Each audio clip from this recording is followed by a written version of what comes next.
Okay, we're going to get back into our mini album. This is the one that we're still working on. These are the 4 pages. I finished covering all the little flips and flaps with red paper. I'll just run through them real quickly. They can go in any order you want. This is our waterfall that is still not down. I put these 2 together because they both have the pretty edge. This has got the pocket that we still have to put on. This one, remember, just went all the different ways. And then this, we'll put a magnet because that obviously wants to stay open. So I need to cover that with red. That's one I missed. And then these has the side pocket. And then that is the last one with the flip up and down. So what I'm going to start doing is I'm going to use this pattern paper pack from Michaels, Say Freeze, and just start putting papers to here. And when I do something that's, I think you might be interested, like pull out a stamp or something to add some interest, I'll bring you along. So for right now, I'm just going to turn on music and start decorating. Enjoy the process, guys. Okay, before we cue that music, I'm going to take another 8.5 by 11 and cut it to 7.5. Or let me just double check. It's been a minute. The pages are 7.5. I'm going to do 7.25. 7.25 by 7.25. This is going to be the inside front cover. So a square 7.25 by 7.25. I want to, as I start putting on pattern papers, I want to be able to coordinate. See if this was my front page, I want this to coordinate with this. So I'm going to cover this with a whole sheet of red and start with the cover. All right. So you saw me cut that. This will just, when we build our cover, this will attach right to that chipboard front and side. All right, here we go. Okay, I decided I want to put a front pocket on the front page, so I'm going to show you how I built this. I started with a 7.5 by 7.5 square, and then I put it in my my scoreboard, and I just scored a 1/2 inch so I could see where I was. And I decided to go ahead and fold the other 1/2 inch on the bottom so I could really see where I was. So I had this whole piece of paper up here, right? And I just decided the paper is 65 pound and it's going to hopefully get a lot of use. So I just decided to fold it and fold it under the 2 flaps. I'm just going to glue the white paper down and glue those flaps right over and then apply the envelope right to the front and then put decorative paper there. I want to show you this because I'm a little frustrated. I tell you what, when you make a mistake, and this is going to be a really nice thick pocket now that we folded that under, and I got all this finished, I set it beside my paper, my first page. This is the inside front cover, and look, can you tell it's smaller by like a 1/4 inch there, and maybe it's it's a 1/4 inch on either side. So here's what I've decided to do, rather than chunk this and start over, because this was easy to make, but then this piece to cut, I just laid my paper down and pencil cut it and worked at it. It was a little bit of an issue, but I'm just going to take this red paper and I'm just going to make it so that it'll be the same size as this, right? But just by a little bit on each side. So I'm just going to pencil mark and cut, and that will be that. And I know that these sides are going to come out all messed up because I don't know if it's the blade. If it is the blade, then these blades aren't any good because I just changed it not a week ago. And that's just crazy. So I will go back with my little knife. I've decided that's the easiest way for me with this. You can see it's just, where does this stuff come from? I mean, really? So I'm just going to take my little X-Acto knife and take just the skinniest little edge off of there. And that's quicker. I've been using my little sanding block, but look at all that. This is much faster than the sanding block. And I'm just taking off a skinny midgen. But that stuff, that just is not right. I'm just saying. But that's a quick and easy way to fix it. Okay, now we'll put that page on there, get it centered up, and we'll just make it prettier to add the extra layer. So again, this is our inside front cover, and now red frills everywhere. It's the same size as my page. All right, let's keep going. Okay, what I'm doing now is making a little connector piece. I just cut a piece of white paper 1 inch thick. I'm just measuring it down to make it the same width or length of my little cut apart that I cut from the paper pack.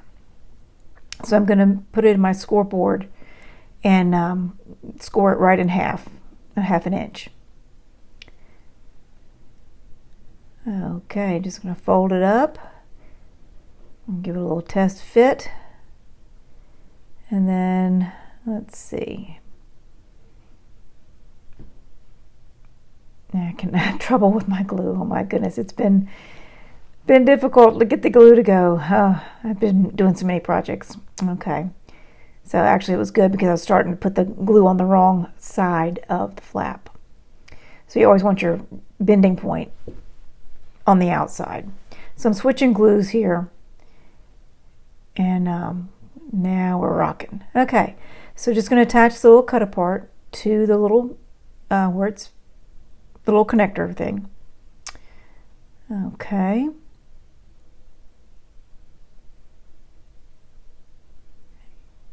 And then yes, inking around the edges. I don't usually do that.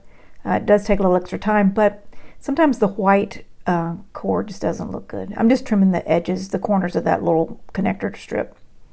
So that green piece of paper is laying there. I decided I wanted to layer that. And I'm going to use some magnets.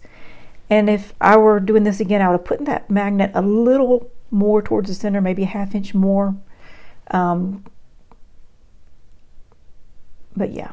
So take your second piece of score tape and lay it with the sticky side up and put your magnet on it and just layer them up like that. So when you lay it down, that magnet will stick to the bottom side. So I took it off because I'm trying to decide where exactly how I want this placed, the green paper. So just kind of eyeballing it there. So now I'm pulling the green paper out and just sticking this down just so that the magnet will stick. So yeah. So that was pretty easy. So now I'm going to pull off that tape and get that green paper adhered. These magnets are not the basic gray magnets. These are some I sourced from Amazon. They're a little bit thicker. And that's why I wish I had put that other magnet more towards the center, because they're just a little bit thicker. You can still use them and get away with it easily. You can see when I put this piece of paper down, I really go around the outsides. I don't go over the middle where that magnet is, because it would bubble up a little bit. So that's going to stick really nice. I've decided what I'm going to do though first is cover that. I know it's redundant. I'm covering white with white, but the reason I'm doing it is because the cut apart is kind of thin. I just wanted to give it more bulk. So I'm just using a scrap and I'm going to just stick it down on here and then cut around it. I found that was easier than, trying to cut it to fit. This was just easier for me. You do it the way that's easy for you, but this was just easier. So I'm just going to trim around it with my knife. That magnet is now securely hidden in there. But you'll see that when I finish this, there's going to be a little gap where the magnet is. And I put a little extra glue in there because, again, if I had been more to the center, that wouldn't have happened. But this is the first time using these magnets, so that's figuring that out on the fly.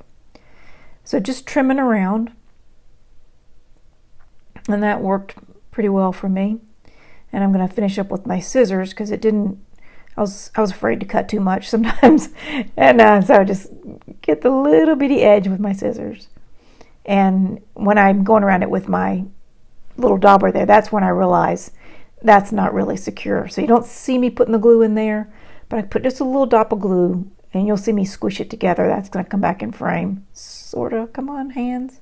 Yeah. It's right there where that magnet is. And so just sealing that closed. So yeah, if it had been a little bit more to the middle, that wouldn't have happened.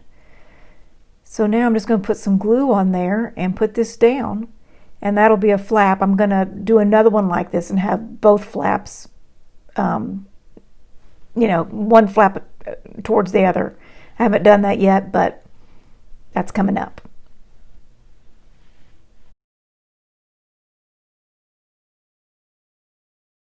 Okay, it would have been beautiful if I had realized to do that before I placed the green paper down.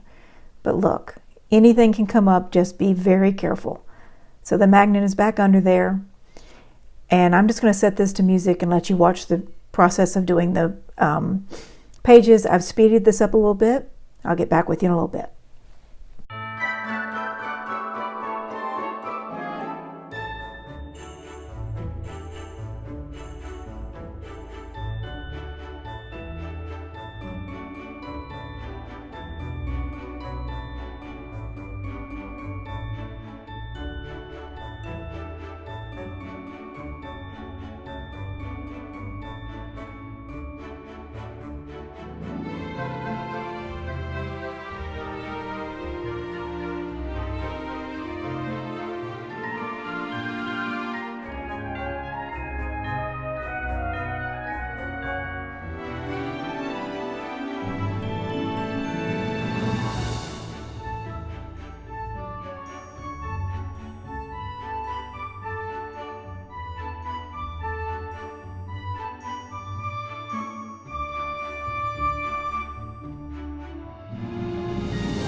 I wanted to show you the final book there. That is the inside front cover that I finished and put in the book.